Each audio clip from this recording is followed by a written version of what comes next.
আসসালামু আলাইকুম রহমতুল্লাহ বারকাতুহ। এই যে জীবন চালানোর জন্য মানুষ একটা না একটা কর্মজীবন নিয়ে ব্যস্ত। কে কোন রকম কর্ম করতেছে আর কে কীরকম চলতেছে সব কিছুই হয়তো দেখানো বোঝানো সম্ভব নয়। সেই একজন সাধারণ মানুষ, সেই মানুষের সাথেই আমার জীবনটা পড়ে আছে। সেই গড়ার উপলক্ষেই আজকে কর্মজীবন, এক অফিস থেকে আর এক অফিসে সেই যাওয়ার পথেই এই কথাগুলি বলতেছি আর যাইতেছি আর ওই ভিডিওগুলো করতেছি। অটোতে চড়ে থেকে যাওয়ার পথেই যাচ্ছি আর কথাগুলো বলতেছি। এই জন্য জীবন চালানোর জন্য মানুষ কত না কত রকমের ব্যস্ত থাকে। সেই ব্যস্ততার জীবন আমারও একজন। কেননা জীবন চালানোর জন্য আসলেই ব্যস্ত থাকতে হয়, অনেক কিছুই কর্ম করার জন্য ব্যস্ত হতে হয়। যেই ব্যস্ততা শেষ হবে একদিন না একদিন।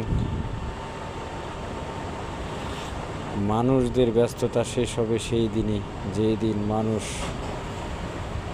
দুনিয়া ছেড়ে সেই অন্ধকার ঘর, সাপ বিচ্ছুর ঘর, পোকামাকড়ের ঘর, সে প্রত্যেক দিন যেমন কম বেশি হইতে পারে শুনেছি ৭০ বার ডাকেন আমাদেরকে। আমরা তা কথা একবারও মনে ভাবি না হয়তো। কেননা ওই আল্লাহ তাআলার বহুত বড় নিয়ামত সুস্থতা। আল্লাহ তাআলা সুস্থতা রাখছেন, সেই শুকরিয়া যাপন করতেছি আলহামদুলিল্লাহ। এই জন্য এক অফিস থেকে আর এক অফিস যাইতে পারতেছি আর কথাগুলো বলতে পারতেছি। আসলেই জীবন চালানোর জন্য জীবনের অনেক কিছুই জীবন দেখলো, জানলো, বুঝতে পারলো, তবুও বোঝার শেষ হলো না, জানার শেষ হলো না। দুনিয়াটা হলো চাকচিক্যময়, তার সাথে মিল দিয়ে দুনিয়ার বুকে থাকতে হয়, চলতে হয়।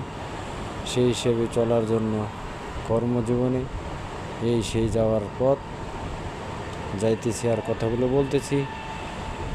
যদি দেখে ভালো